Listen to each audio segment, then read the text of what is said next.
During the reading of my dad's will, my brother said I'm getting the house and the business. She just gets the dolls. Everyone laughed, until the lawyer said actually the company was never in his name. It was in, I just couldn't stop laughing at him. I'm getting the house and the business, she just gets the dolls. Sebastian's voice echoed through the lawyer's office with such smug satisfaction that I wanted to throw something at his perfectly styled head. The entire family erupted in laughter, as if my inheritance was some kind of elaborate joke. I sat there in my simple black dress, watching my brother bask in their approval while they dismissed everything I had worked for over the past decade. My name is Anna Wells, and I'm 32 years old. For the last 10 years, I've been the backbone of our family's construction company, Timbermere Brewing, in Portland, Oregon. While Sebastian partied his way through college and then spent his 20s traveling the world on daddy's dime, I was pulling 80-hour weeks, managing contracts, dealing with suppliers, and making sure our workers got paid on time. But apparently, none of that mattered to anyone sitting in this mahogany-paneled office. Anna always was daddy's little princess with her dollhouse collection, my Aunt Patricia chimed in, dabbing at her eyes with a tissue that hadn't seen a single tear. At least Sebastian understands business. I bit my tongue so hard I tasted blood. Sebastian understanding business? The man who had never set foot on a construction site? Who couldn't tell a 2x4 from a steel beam? Who thought profit margins were something you wrote in the edges of a notebook? But I kept my expression neutral, my hands folded in my lap, because I had learned long ago that defending myself to this family was like trying to reason with a pack of wolves. Well, Sebastian continued, straightening his expensive tie, I suppose Anna can keep playing with her toys while I handle the real responsibilities. Father always said the business needed strong leadership. The lawyer, Mr. Harrison, cleared his throat softly. He was an elderly man with kind eyes who had known our family for decades. Something in his expression made me sit up straighter, a flicker of anticipation dancing in my chest. Actually, Mr. Harrison said, his voice cutting through their laughter like a knife through butter, the company was never in his name. The room fell silent so quickly that I could hear the air conditioning humming in the vents. Sebastian's face went from triumphant to confused in the span of a heartbeat, and I felt something warm and dangerous spreading through my chest. After years of being dismissed, overlooked, and treated like the family disappointment, something told me that the tables were about to turn in a way that none of them could possibly imagine. Growing up as the youngest child in the Wells family meant learning early that my opinions didn't matter much. My father, Thomas Wells, was a bear of a man who had built his construction company from nothing, starting with a single truck and a handful of tools. My mother, Caroline, had passed away when I was 12, leaving me to navigate the testosterone-heavy world of construction sites and business meetings without much guidance. Sebastian, being 5 years older and the golden boy, was always destined for greatness in everyone's eyes. He played football in high school, dated the homecoming queen, and sailed through business school with average grades that everyone pretended were excellent. Meanwhile, I spent my teenage years at construction sites, learning the difference between various types of concrete and understanding why foundation work mattered more than flashy finishes. Anna's got a good head for numbers, my father used to tell people, as if mathematical ability was some cute party trick rather than a valuable business skill. She keeps me organized. But it was more than that, and deep down, I think he knew it. When Sebastian graduated college and announced he wanted to find himself through a year-long backpacking trip through Europe, I was the one who stepped up. When our biggest client threatened to cancel a $1 million contract because of communication breakdowns, I was the one who salvaged the relationship. When we nearly lost 3 key employees to a competitor, I restructured our benefits package and convinced them to stay. I had learned to read architectural blueprints, understand zoning laws, and negotiate with union representatives. I could walk onto any of our job sites and spot safety violations, quality issues, or scheduling problems within minutes. Sebastian, on the other hand, had visited exactly 2 construction sites in his entire life, and both times he had complained about getting his shoes dirty. Sebastian will take over when I retire, my father would say at family gatherings, and everyone would nod approvingly. He's got the Wells leadership gene. What they saw as leadership, I recognized as laziness disguised by charm. Sebastian could schmooze clients at fancy dinners, but he couldn't read a contract to save his life. He looked good in a suit and sounded confident when he talked about synergy and market positioning, but he had no idea what it actually cost to pour a foundation or frame a house. Still, I kept working. I kept solving problems, managing crises, and building relationships with our suppliers and subcontractors. I told myself that someday my contributions would be recognized, that the family would see how much I had sacrificed for the business we all claimed to love. Looking back now, sitting in that lawyer's office with everyone staring at Mr. Harrison in stunned silence, I realized that my father had seen it all along. The question was whether he had done something about it.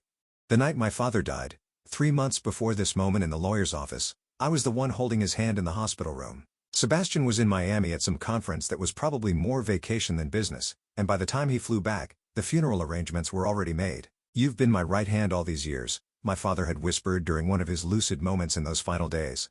You understand this business better than anyone. I had squeezed his hand and told him not to worry about work, that everything would be fine. But there was something in his eyes, a weight that seemed like he wanted to say more. He kept looking toward his briefcase in the corner of the room, the one that never left his side during business hours. "Anna," he had said, his voice so quiet I had to lean closer to hear him. "The dolls, your grandmother's collection. It's not just about sentiment." At the time, I thought he was talking about the emotional value of the antiques. My grandmother's doll collection had been passed down through generations, and while I had always found them slightly creepy, I understood their historical significance. They were beautiful pieces, some dating back to the 1800s, crafted by artisans whose work was increasingly rare. But now, watching Mr. Harrison shuffle through his papers with deliberate precision, I began to wonder if there had been layers to my father's words that I hadn't understood. "The business ownership?" Sebastian demanded, his voice cracking slightly. "What do you mean it was never in his name?" Mr. Harrison adjusted his glasses and pulled out a thick folder.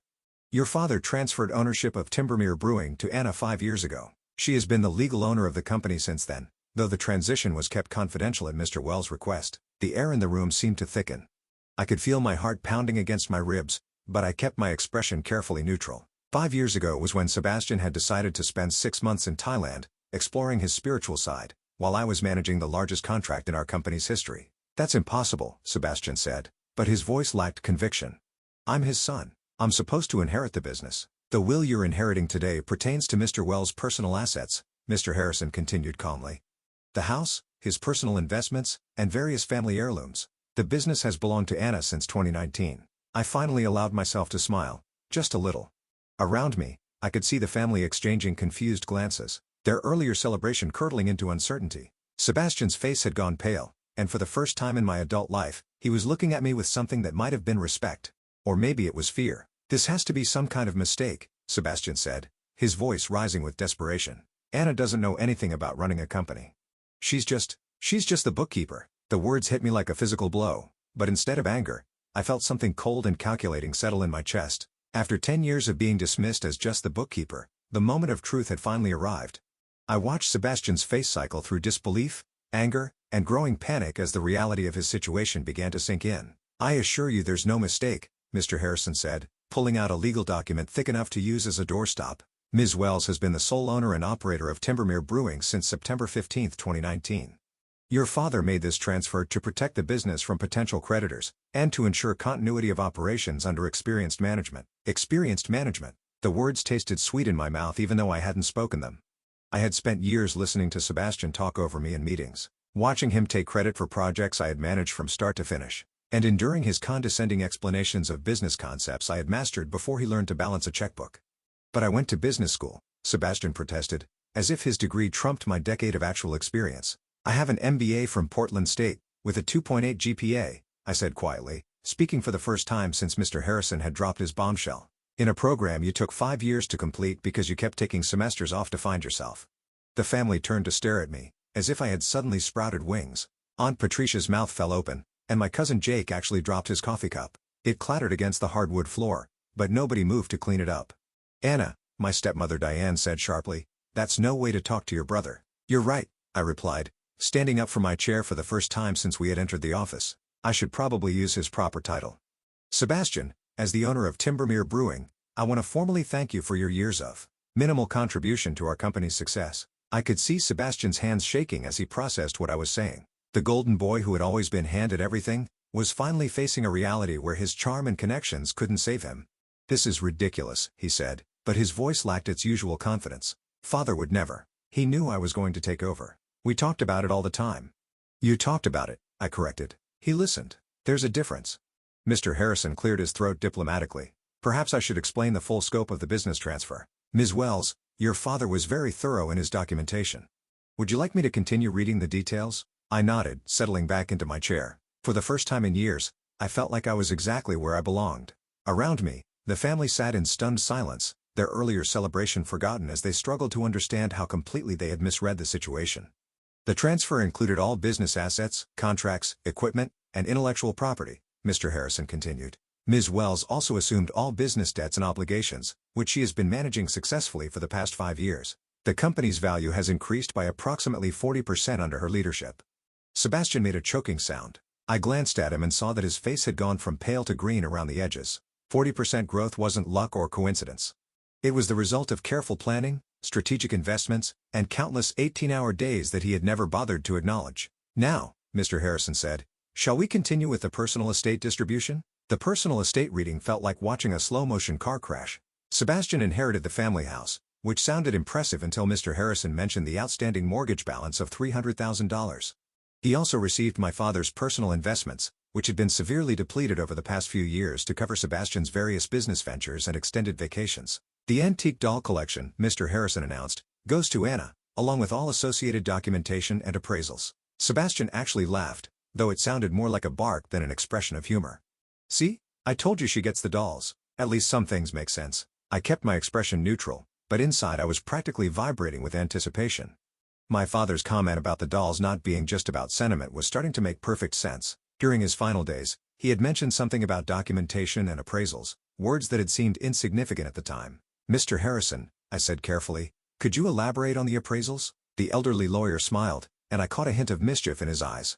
Certainly. Your grandmother's collection consists of 47 pieces, including several rare Jumeau dolls from the 1870s and a complete set of early Madame Alexander collectibles. The most recent appraisal, completed last year, valued the collection at $512,000. The silence that followed was so complete, I could hear someone's stomach growling. Sebastian's laughter died in his throat, and he stared at me with the expression of someone who had just realized he had been playing chess while everyone else was playing checkers. $500,000, Aunt Patricia whispered. For dolls? Antique dolls are serious investments, Mr. Harrison explained. Miss Wells' great-grandmother began the collection in the 1920s, and each subsequent generation has added carefully selected pieces. Your father was quite proud of Anna's knowledge of the collection's history and value. I had always been the family member who listened to my grandmother's stories about each doll, who helped her research their origins and maintain their condition. While Sebastian had been rolling his eyes and making jokes about creepy old toys, I had been learning about craftsmanship, historical significance, and market appreciation. So let me understand this, Sebastian said slowly, his voice tight with barely controlled panic. Anna gets a business worth millions plus $500,000 in antiques, and I get a house with a massive mortgage? You also get father's car, Diane offered weakly, as if a 10-year-old pickup truck might somehow balance the scales. The Timbermere Brewing Company, Mr. Harrison added, consulting his notes, was appraised at $2.3 million as of last month. Miss Wells has been managing the company's finances, operations, and strategic planning for the past 5 years, while maintaining her position as majority owner. I watched Sebastian do the math in his head, his face cycling through various shades of realization and defeat. $2.3 million for the business, plus $500,000 for the dolls, plus the satisfaction of finally being recognized for my actual contributions. Meanwhile, he was looking at a house he couldn't afford to maintain, and a pickup truck that needed a new transmission. This can't be legal, he said desperately. There has to be something we can do. Anna tricked him somehow. Actually, I said, standing up again and smoothing down my skirt. I think it's time I explained exactly how this happened. 5 years ago, I began, enjoying the way everyone leaned forward despite themselves. Sebastian was in Thailand finding his spiritual center while I was managing the Patterson Heights development project. You remember that one, don't you, Sebastian? The $20 million contract that almost fell through because of permitting issues? Sebastian's eyes darted around the room, looking for support that wasn't coming. Everyone remembered the Patterson Heights project because it had been the biggest success story in our company's history. I spent 3 months working with city planners, environmental consultants, and zoning committees to resolve problems that could have cost us everything. I continued. While I was doing that, our lawyer discovered that one of our subcontractors was preparing to file a lawsuit that could have bankrupted us. Mr. Harrison nodded. Your father was facing potential personal liability that could have extended to his personal assets, including the family home. So he called me into his office, I said, remembering that conversation as clearly as if it had happened yesterday. He said he had been watching me handle increasingly complex responsibilities, and he wanted to protect both the business and the family. The solution was to transfer ownership to someone who actually understood the company's operations. But why didn't he tell us? Diane asked, though her voice lacked its earlier, accusatory tone. Because he knew exactly how you would react, I replied. The same way you're reacting now, with shock that Anna could possibly be capable of running something more complicated than a lemonade stand. Sebastian finally found his voice again. This is insane. You can't just give away a multi-million-dollar company without discussing it with the family. He didn't give it away, I said. And for the first time, I allowed some steel to creep into my voice. I earned it. Every 18-hour day, every crisis I solved, every relationship I built with our clients and suppliers. While you were posting Instagram photos from beach resorts, I was making sure our workers had jobs to come back to. I pulled out my own folder, one I had brought with me but hadn't expected to need. I have 5 years of financial records showing company growth under my management.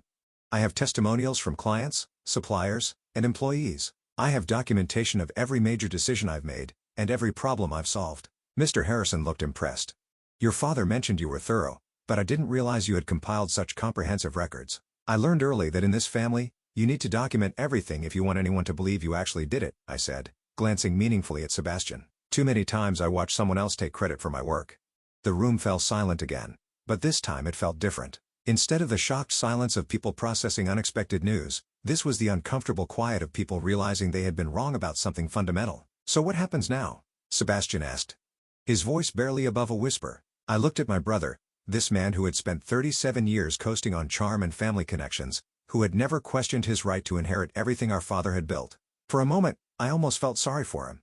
Now, I said, you figure out how to make your own way in the world, just like I did. I gathered my papers and stood up, ready to leave the office where I had just officially become one of the wealthiest young women in Portland. But before I reached the door, I turned back one more time.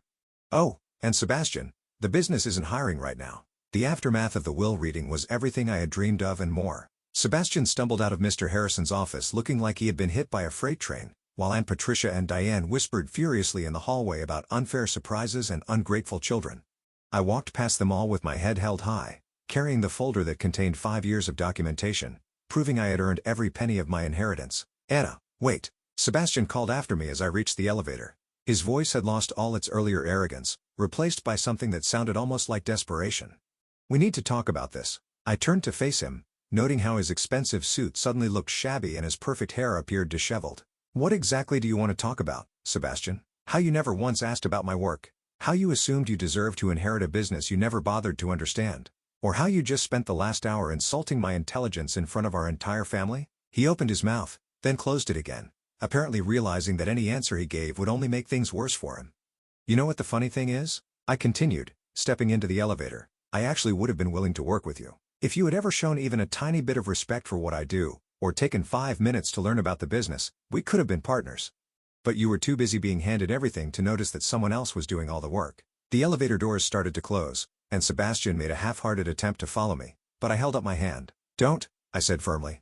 You made your choice a long time ago. You chose to treat me like I was invisible, like my contributions didn't matter. Now you get to live with the consequences. As the elevator descended, I caught a glimpse of Sebastian's reflection in the polished doors. He was standing alone in the hallway, surrounded by family members who were looking at him with the same mixture of disappointment and pity they had once reserved for me. 3 weeks later, I was sitting in my newly redecorated office at Timbermere Brewing headquarters, reviewing expansion plans that would have been impossible under Sebastian's expected leadership. The owner and chief executive officer nameplate on my desk still gave me a little thrill every time I saw it. My assistant knocked on the door. Miss Wells? There's a Sebastian Wells here to see you. He says he's your brother. I looked up from the architectural blueprint spread across my conference table. Through my office window, I could see our newest construction site, where we were building a sustainable housing development that would be featured in next month's Portland Business Journal. The project was my design, my vision, and my responsibility. Send him in, I said. Sebastian entered my office looking like a man who hadn't slept well in weeks. His clothes were wrinkled, his hair was uncombed, and he had the defeated posture of someone who had finally run out of options. Nice office, he said, though his voice lacked any real appreciation. I heard you're expanding into green construction.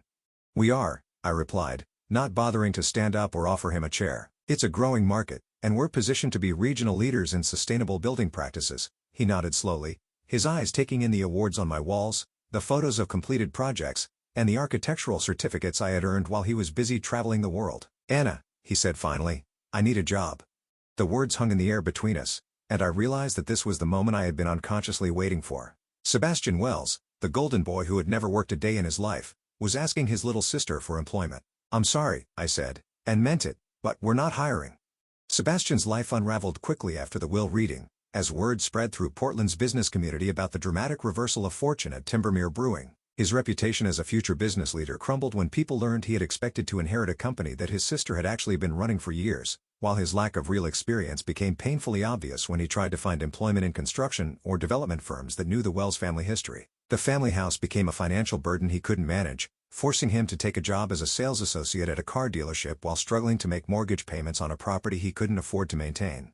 Within 6 months, Sebastian had to move into a small apartment and watch from a distance as his sister expanded the business he had taken for granted. knowing that his years of dismissing her contributions had cost him everything he had expected to inherit. As I signed the contract for our fourth major expansion project, I reflected on how Sebastian's years of mockery had inadvertently prepared me for this moment. His constant dismissal of my abilities had forced me to document every success, prove every point, and build the kind of comprehensive track record that made my ownership unquestionable when the truth finally emerged, teaching me that sometimes the most satisfying revenge is simply letting people discover that the person they underestimated was actually in control all along.